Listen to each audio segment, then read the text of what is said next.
I still remember the exact moment Sarah Mitchell began her presentation to the board. The way she stood there, radiating confidence in her tailored navy suit, clicking through the slides I had spent months perfecting, my slides, my research, my innovation. This new supply chain optimization strategy, she announced, her voice carrying across the mahogany-lined boardroom, will revolutionize how Meridian Technologies handles global distribution.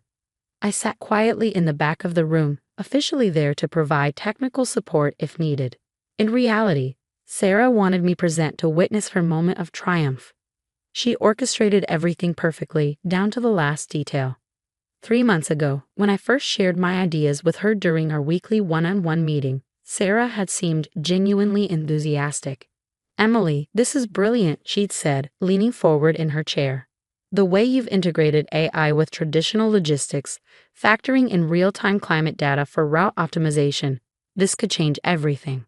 I had been so proud, so naive.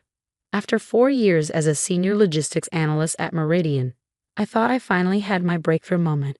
Sarah encouraged me to develop the concept further, but quietly. She didn't want other departments getting wind of it and trying to interfere before it was ready.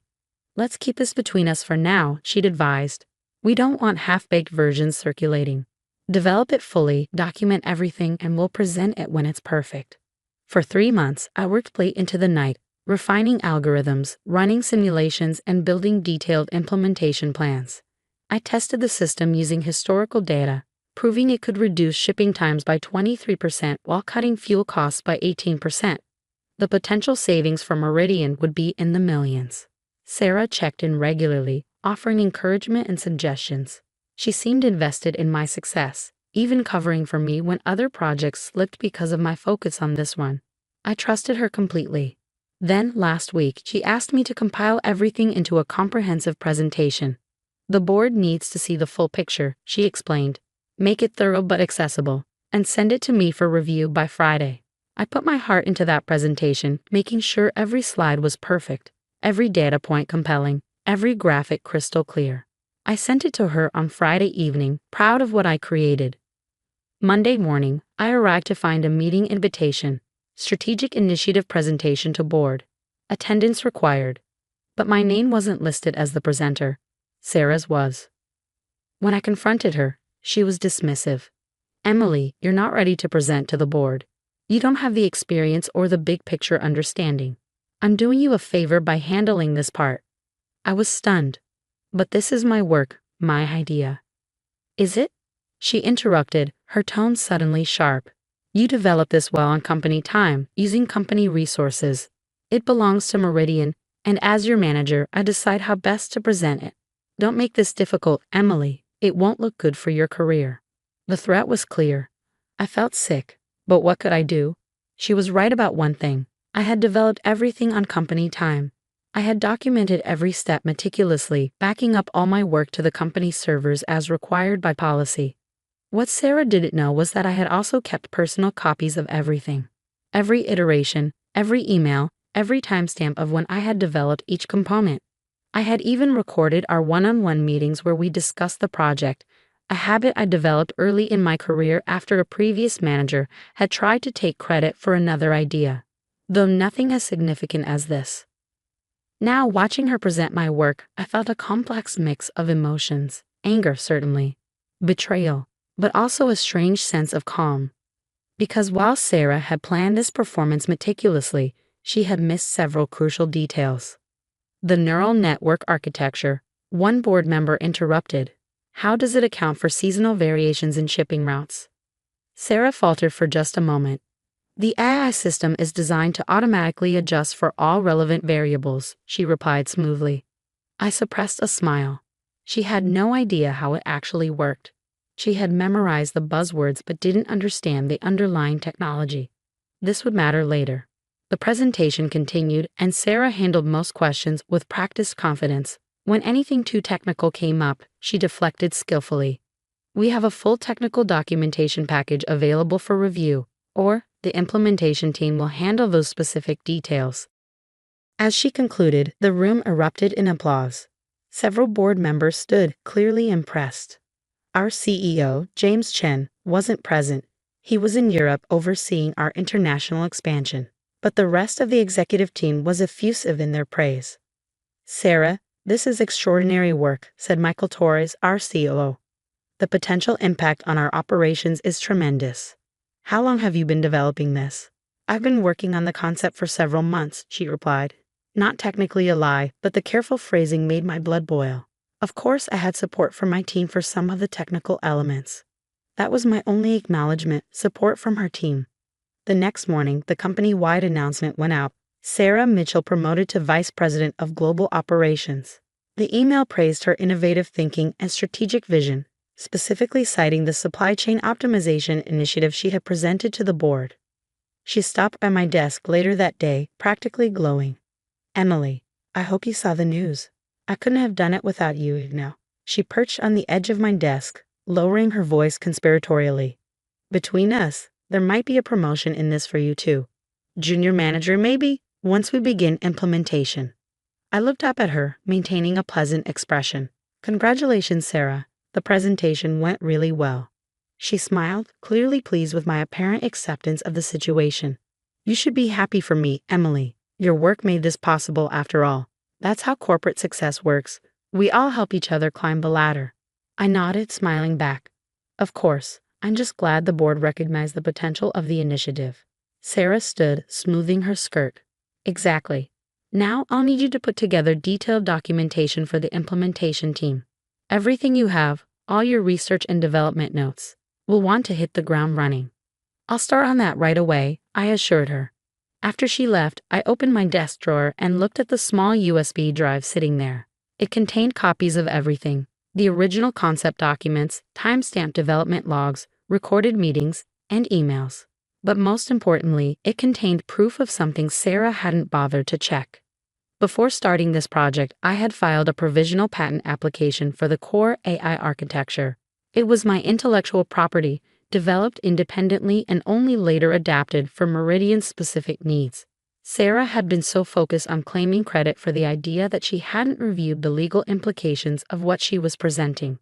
I closed the drawer and began composing an email to James Chen's executive assistant.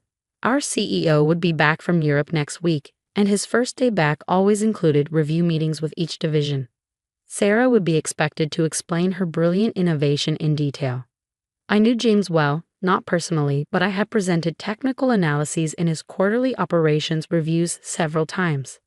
He had a background in software engineering and always asked penetrating questions about the technology behind our initiatives. He wouldn't be satisfied with buzzwords and deflections. More importantly, James was known for his zero tolerance of intellectual property issues.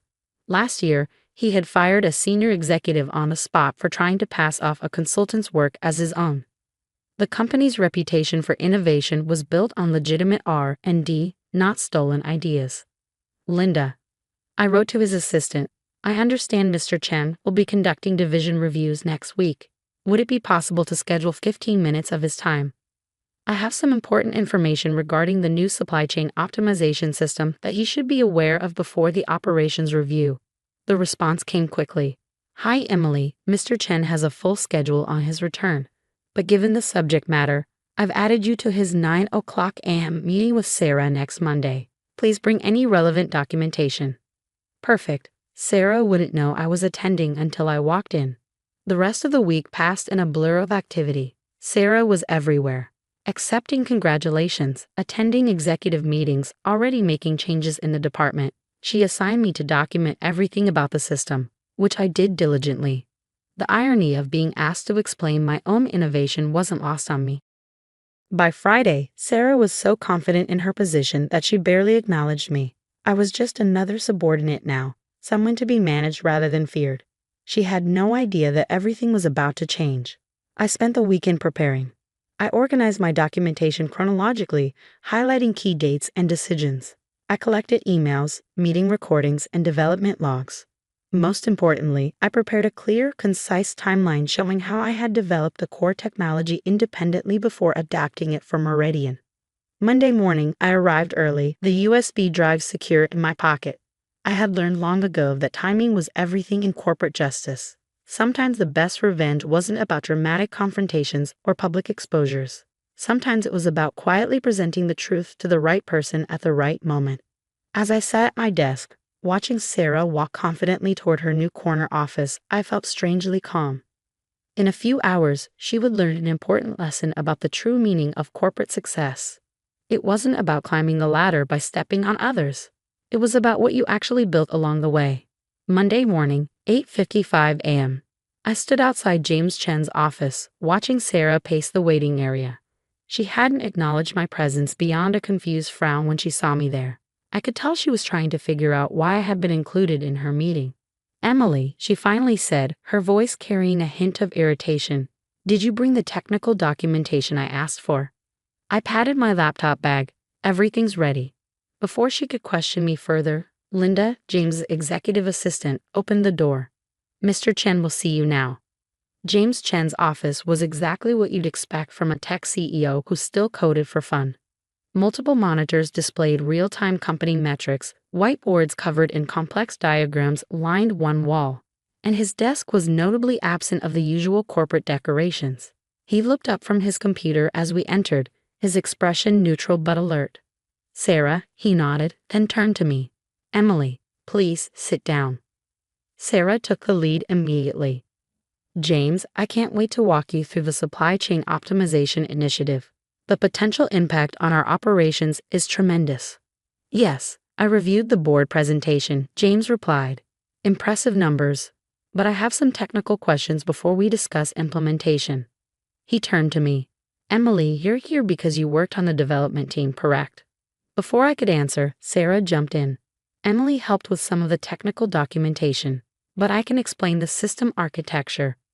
"Actually," I interrupted quietly, placing my USB drive on James's desk. "I designed and developed the entire system, including the core AI architecture, which I patented 3 months before implementing it at Meridian." The silence that followed was deafening. Sarah's face went pale, then red. James picked up the USB drive, his expression unchanging. "That's ridiculous," Sarah sputtered. "This was my initiative, my vision." "Perhaps," James cut in, already plugging the USB drive into his computer, "we should review the documentation." He looked at me. "Walk me through it, Emily." For the next 20 minutes, I methodically presented my evidence. The original patent application, dated weeks before my first discussion with Sarah. The development logs showing my work on the core algorithm. Emails between Sarah and me, clearly showing her role as reviewer rather than creator. And finally, the recordings of our one-on-one meetings where she explicitly acknowledged my authorship. Throughout my presentation, James asked detailed technical questions about the AI architecture, neural network design, and implementation approach. I answered each one thoroughly, demonstrating intimate knowledge of every aspect of the system. Sarah sat in silence, her earlier confidence evaporating with each exchange. When I finished, James leaned back in his chair, fingers steepled under his chin. "Sarah," he said quietly, "would you like to explain why you presented someone else's patented technology to our board as your own work?" Sarah straightened in her chair, attempting to recover. "James, this is clearly a misunderstanding.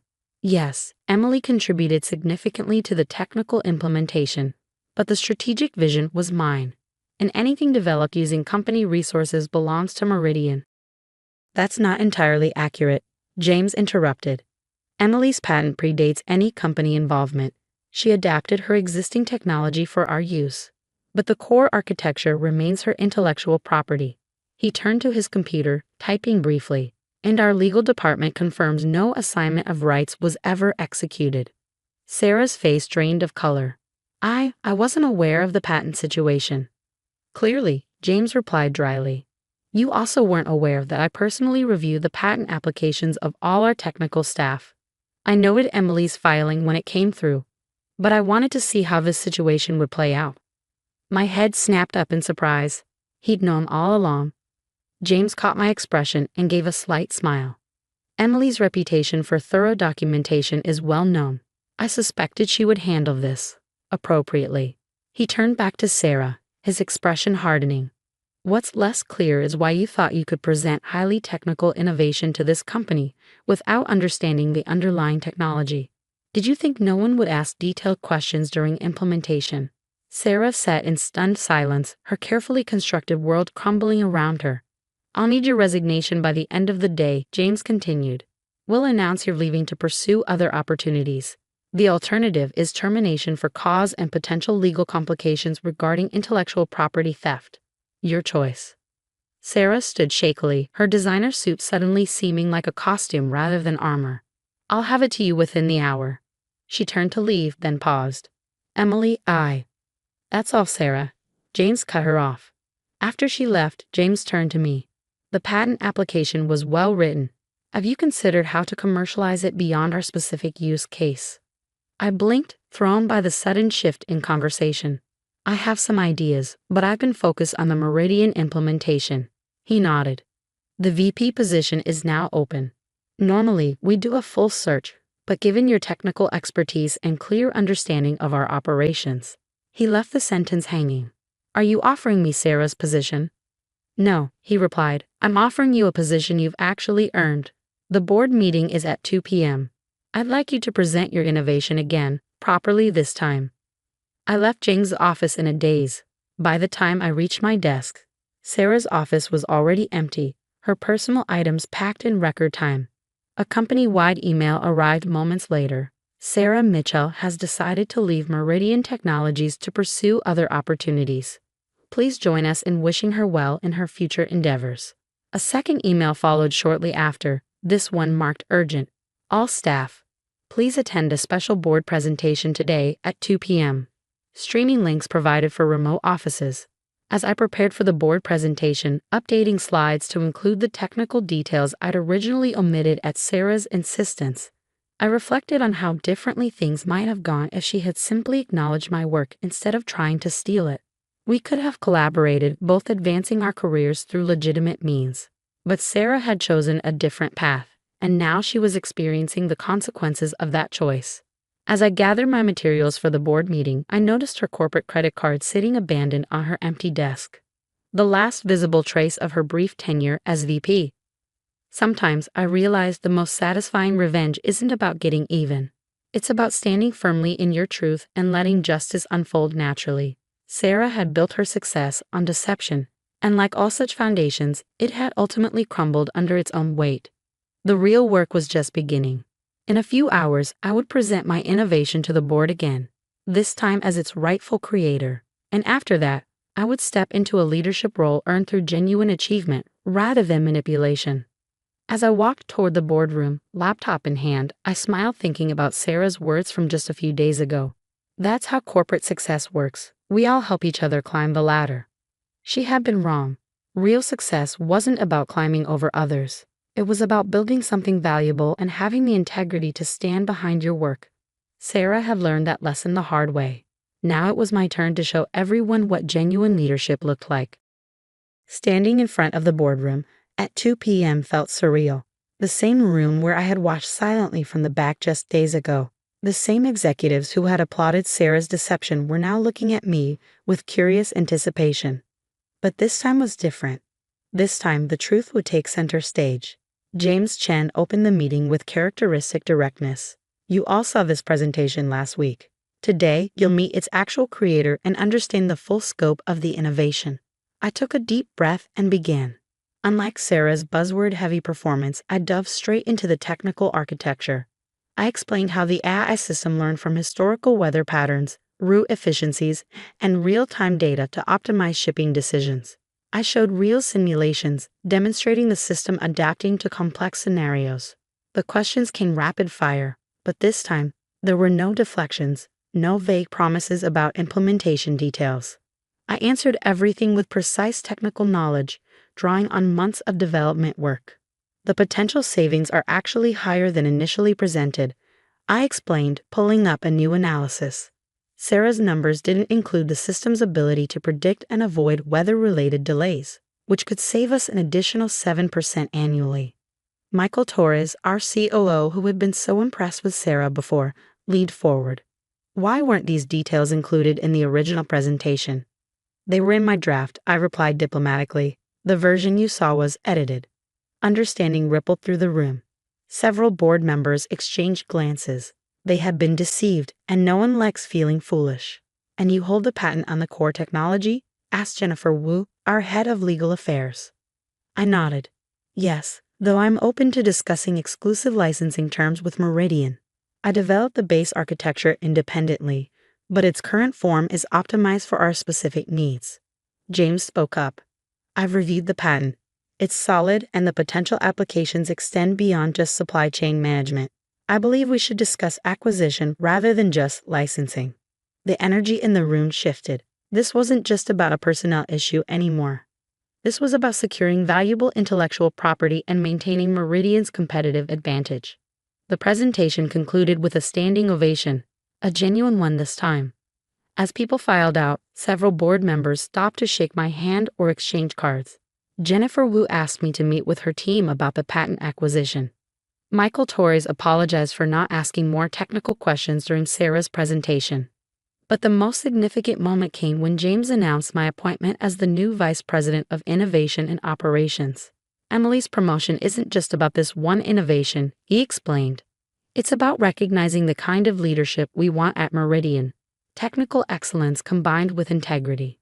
The next few days were a whirlwind, moving into the corner office that Sarah had barely had time to decorate, meeting with my new direct reports, some of whom were clearly anxious about the sudden leadership change. Handling congratulatory emails from colleagues, including several that carried a distinct tone of, I knew something wasn't right about Sarah's story. The most interesting messages came from Sarah's executive network. People she had connected with during her brief time as VP were now quietly reaching out to distance themselves from her. A few even hinted at similar experiences with her at previous companies.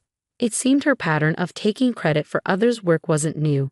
She had just never tried it with someone who was so thoroughly prepared to prove their case. One afternoon, Thomas from it stopped by my office. You should know, he said hesitantly, Sarah tried to access the system remotely last night. Tried to delete some files. Our security caught it, of course. I wasn't surprised. Let me guess. The development logs and meeting recordings? He nodded. Don't worry, everything's backed up. Multiple copies, but I thought you should be aware. Some people don't handle downfall gracefully. I thanked him for the heads up, making a mental note to review our security protocols. Sarah's attempt to cover her tracks, even after the fact, confirmed I had made the right decision in documenting everything so carefully. That evening, as I was reviewing implementation plans for the supply chain system, Linda from James' office called. Emily, when you have a moment, James would like your input on something interesting. A cease and desist letter from Sarah's lawyer. I headed up to his office, curious. James handed me the letter with an amused expression. Sarah's lawyer was claiming she had contributed significant strategic insights to the development of the system and demanding recognition as a co-creator. Thoughts? James asked. I scanned the letter, noting its careful avoidance of any technical claims. I assume legal has already reviewed my documentation. Jennifer's team went through everything. They say it's one of the clearest paper trails they've ever seen. Almost like you expected something like this to happen. I met his gaze. Experience is a good teacher. This isn't the first time someone has tried to take credit for my work. Just the most blatant attempt. He nodded thoughtfully. How do you want to handle it? The fact that he was asking my opinion rather than simply having legal handle it spoke volumes about my new position. I considered the options carefully. Let's not engage in a legal battle, I said finally. Send a simple response with attached documentation showing the timeline of development, including her own emails acknowledging my ownership. Copy her previous employer's legal departments. I suspect she'll withdraw her claim quickly. James smiled. Elegant. Handle the real problem without creating unnecessary drama.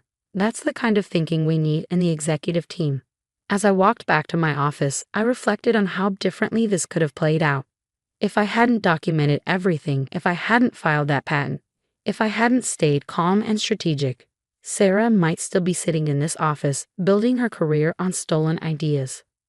But I had learned long ago that in corporate politics, the truth needs evidence to prevail. Patience, documentation, and strategic thinking were often more powerful than any confrontation.